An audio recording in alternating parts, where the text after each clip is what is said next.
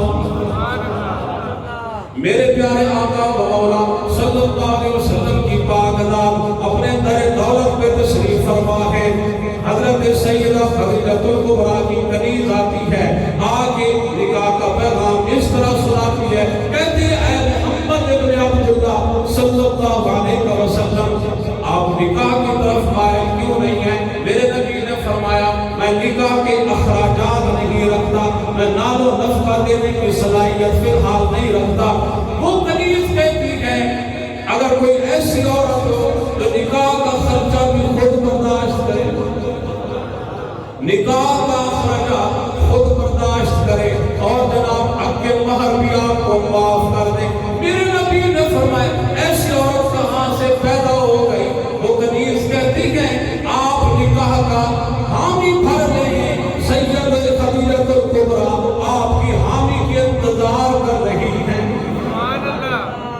آپ کی ہاں کی انتظار فرما رہی ہیں۔ میرے نبی نے فرمایا اگر سیدہ خدیجہ کبریٰ نکاح کی طرف آمادہ ہے تو پھر میں مشورہ کر لوں۔ میرے نبی نے حضرت ابو طالب اپنے چچا جان سے مشورہ کیا، انہوں نے کہا آپ نکاح کر لیں، بہت ہی نیک خاتون ہے، بہت ہی سردار ہے، مالدار بھی ہے، حسن و جمال کی پیکر بھی ہے۔ تو میرے پیارے آقا و مولا صلی اللہ علیہ وسلم نے نکاح کی حامی بھری۔ یہ کنیز چلتی ہے، سیدہ خدیجہ کبریٰ کو مبارک دیتی ہے، آپ کو مبارک ہو، اللہ نے آپ کے دل کی تمنا پوری فرما دی ہے۔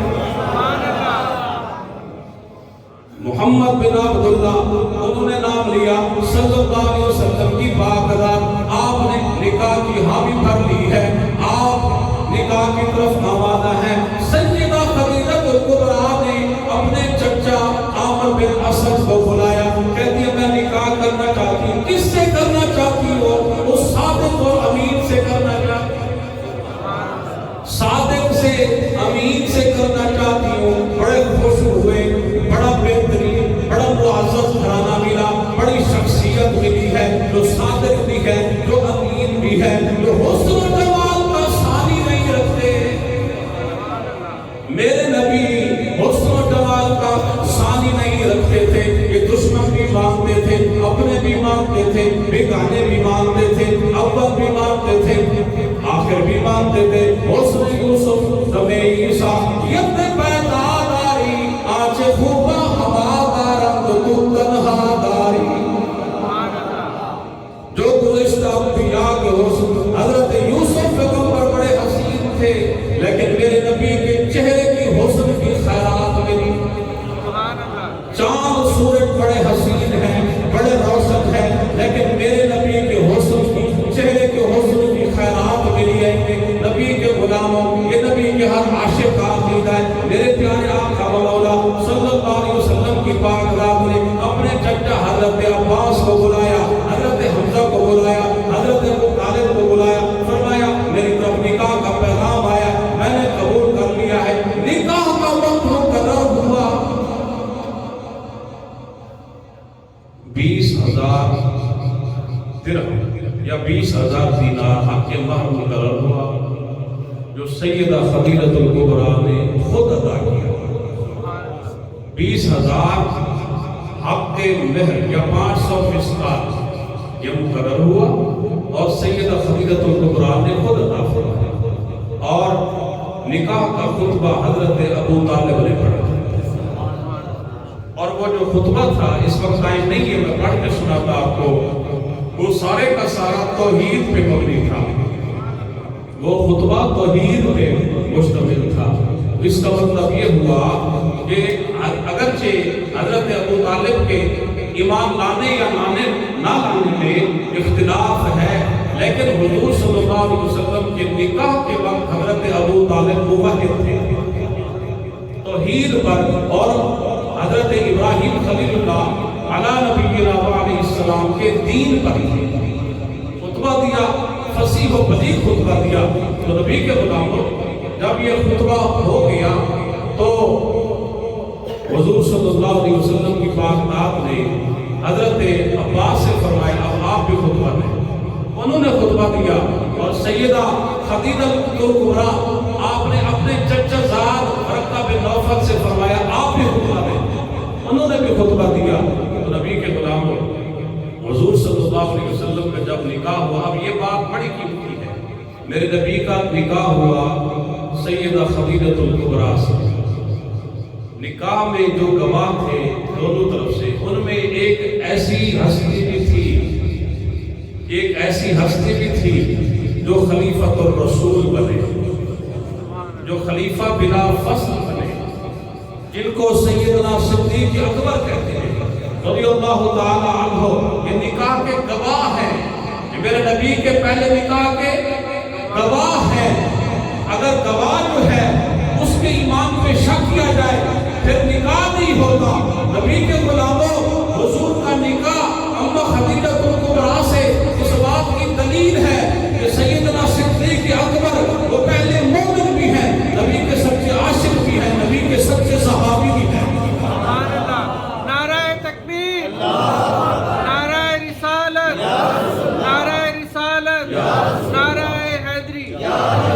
میرے نبی نے فرمایا اللہ نے روز ازل، سنو سنو نبی کے غلاموں، اللہ نے روز ازل اپنی مخلوق کے دلوں کی طرف دیکھا، جن کے دل سب سے زیادہ ستھرے تھے، پاک تھے، اللہ نے ہمارے نبی کے صحابہ میں شامل کیا۔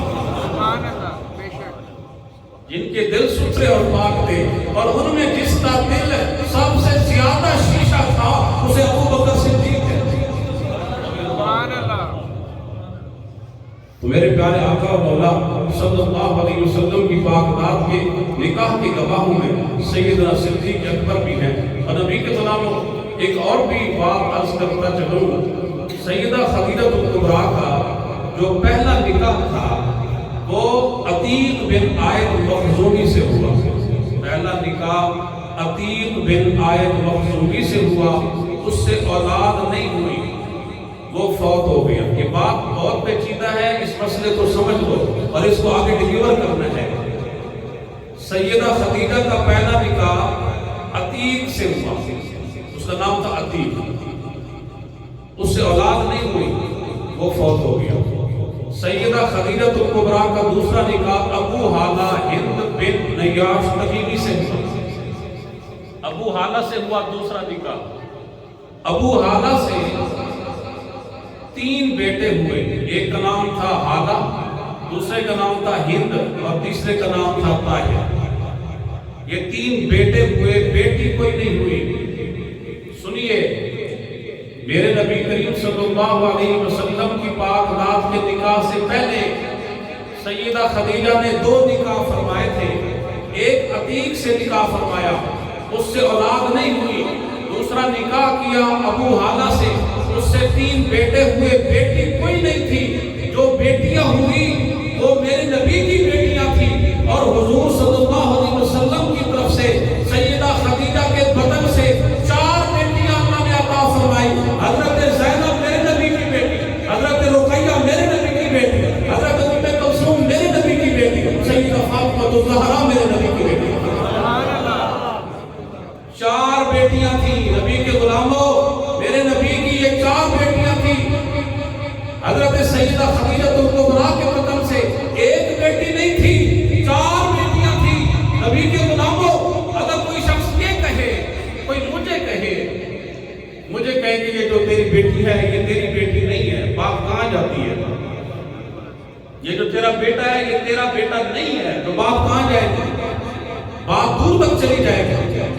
تو گویا کہ اس نے میرے اوپر بہتان باندھا ہے، جو میرے نبی کا کہے کہ سرکار کی 1 بیٹی تھی، وہ میرے نبی پہ بہتان باندھتا ہے۔ جو میرے نبی کے بہتان باندھے اس کا کوئی ایمان نہیں ہے۔ نبی کے غلاموں، میرے نبی کی 4 بیٹیاں تھیں۔ حضرت خدیجہ کبریٰ کے بدن سے سیدہ فاطمہ الزہرا بھی چھوٹی بیٹی ہے، سیدہ زینب بھی میرے نبی کی بیٹی ہے، سیدہ رقیہ بھی میرے نبی کی بیٹی ہے، اور ام کلثوم بھی میرے نبی کی بیٹی ہے۔ 4 بیٹیاں تھیں۔ یہ بات اپنے بچوں کو بتائیں، یہ میڈیا کا دور ہے، اور نبی کے آل کا، میرے نبی کے گھر کے دشمن، حضور کے صحابہ کے دشمن جو ہیں، وہ بڑی میٹھی میٹھی باتوں کے ذریعے حضور کی گستاخیاں کر جاتے ہیں۔ ایک کہہ رہا تھا کہ حرم کعبہ میں جاؤ اور قرآن کریم مولوی سر پہ رکھ کے کہے کہ نبی کی 4 بیٹیاں تھیں، میں ممبر پہ بیٹھا ہوں، لے آؤ قرآن میں سر پہ رکھ کے کہتا ہوں میرے نبی کی 4 بیٹیاں تھیں، 4 بیٹیاں تھیں میرے نبی کی، ایک بیٹی نہیں ہے، 4 تھی۔ سیدہ فاطمہ الزہرا سب سے چھوٹی بیٹی ہے اور وہ اس لیے بھی مقام والی ہے کیونکہ میرے نبی کا جو نسب ہے وہ سیدہ فاطمہ الزہرا سے چلا، اس لیے زیادہ مقام والی بھی ہے کیونکہ آپ کی اولاد کو ہی، سیدہ فاطمہ کی اولاد کو ہی سید کہا جاتا ہے، انہی کی نسب آگے چلا، حضرت زین العابدین کا نسب آگے چلا، اس لیے سیدہ فاطمہ الزہرا اگرچہ ان میں مقام میں زیادہ ہے لیکن میرے نبی کی 4 بیٹیاں تھیں۔ میرے پیارے آقا و مولا صلی اللہ علیہ وسلم کی پاک رات کے بارے میں ام المؤمنین سیدہ خدیجہ الکبریٰ سلام اللہ علیہا فرماتی ہیں کہ میرے نکاح کے بعد حضور صلی اللہ علیہ وسلم اکثر تنہا چلے جاتے تھے اللہ کی یاد، اکثر تنہا چلے جاتے، خلوت کو پسند فرماتے تھے۔ اور میرے پیارے آقا و مولا صلی اللہ علیہ وسلم نے فرمایا کہ مجھے سب سے زیادہ جس مال نے ابتدائی اسلام میں فائدہ دیا وہ خدیجہ الکبریٰ کا مال تھا۔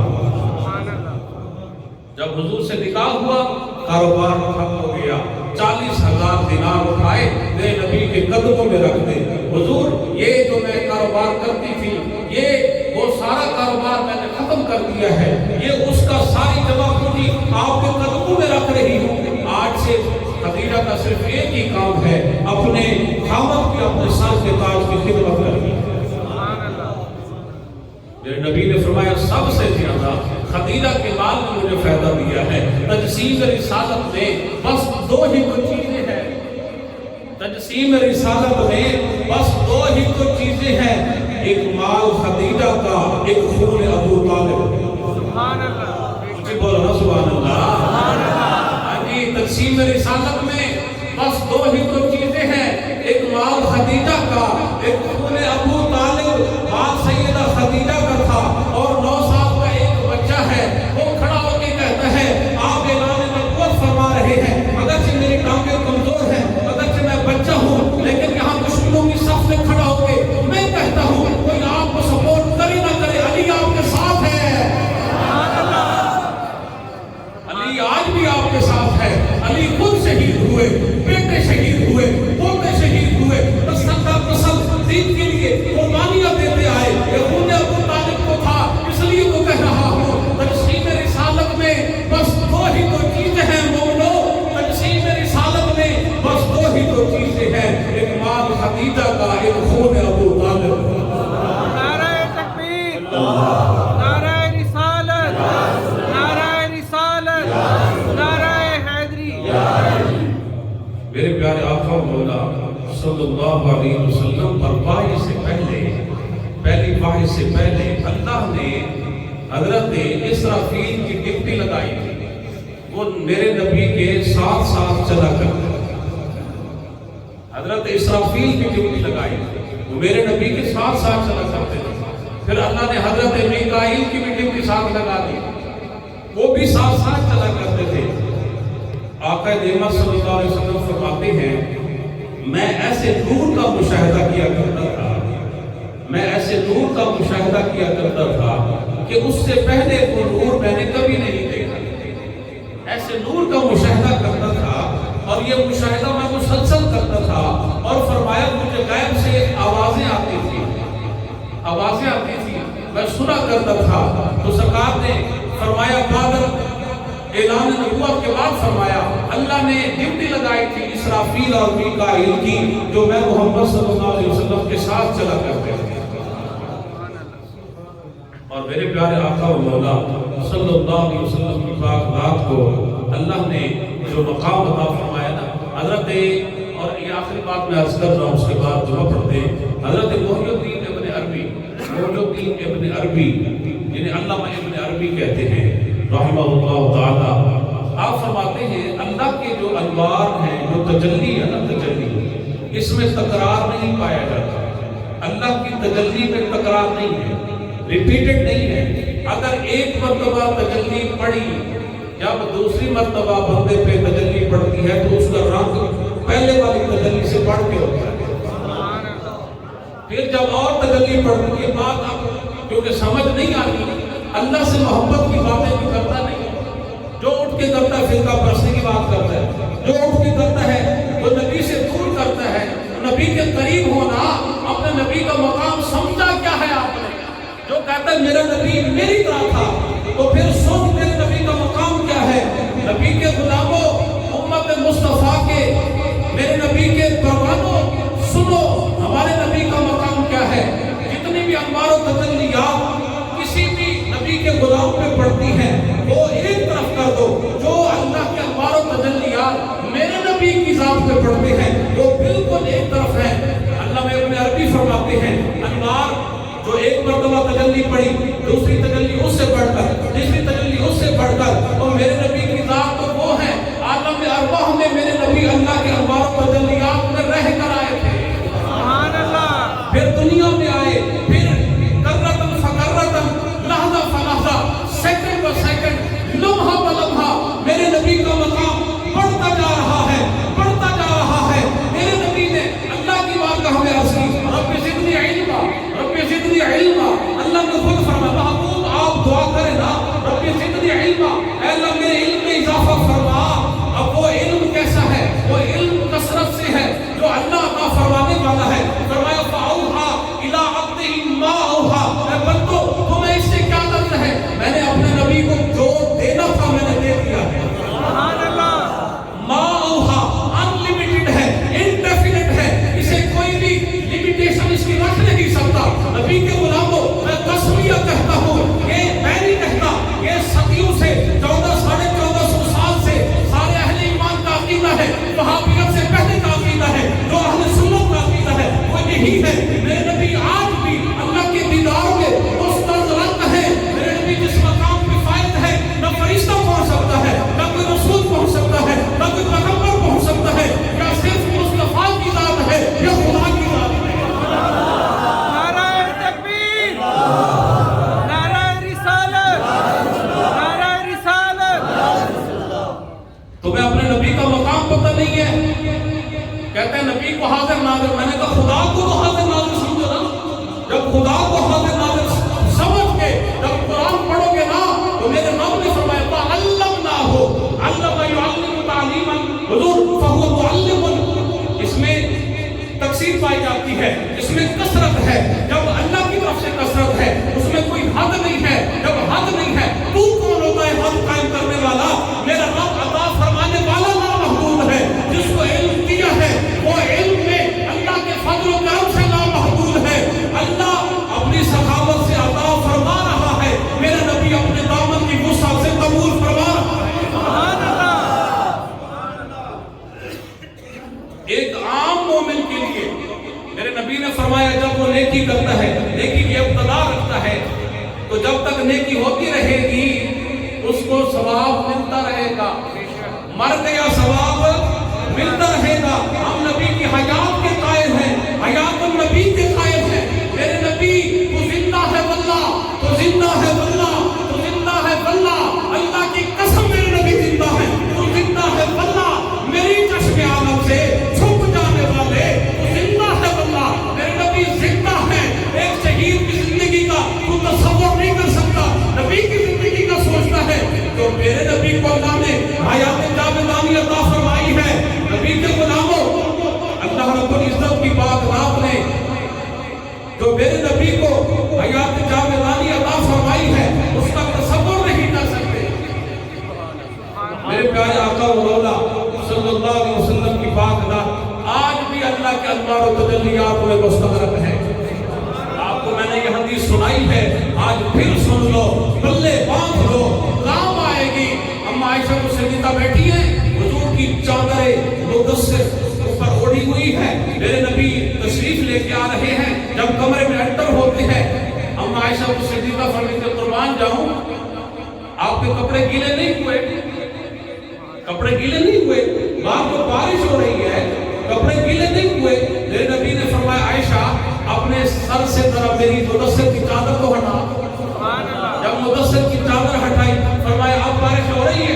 حضور اب تو نہیں ہو رہی. میرے نبی نے فرمایا کہ محمد صلی اللہ علیہ وسلم اللہ کے رسول کے جسم سے لگی ہوئی یہ چادر کا کمال ہے کہ میرے نبی کے جسم سے مس ہوئی اس چادر کی برکت سے اے عائشہ تو انوار و تجلیات کا مشاہدہ کر رہی تھی. سبحان اللہ. نعرہ تکبیر. نعرہ رسالت. نعرہ رسالت. وقت بھاگ گیا, وقت دوڑ گیا. نبی کے غلاموں بس دعا کریں آخر میں اللہ کریم ہمیں ہمارے نبی کا مقام سمجھنے کی توفیق عطا فرمائے. قبر میں میرے نبی کا ادب کام آنا ہے, عشر میں حضور کی صحبت کام آنی ہے, نبی کی شفقت کام آنی ہے, نبی کا سفارش اور شفاعت کام آنی ہے. میرے نبی زندہ ہیں اور عقیدہ یہی ہونا چاہیے انہیں جانا انہیں مانا. مجھے بولو نا یار, انہیں جانا انہیں مانا. وہ کہنے والا چلا گیا, اللہ کی بارگاہ میں سخرو ہو گیا. اب ہم رہ گئے ہیں, اب ہم نے اپنے نبی کے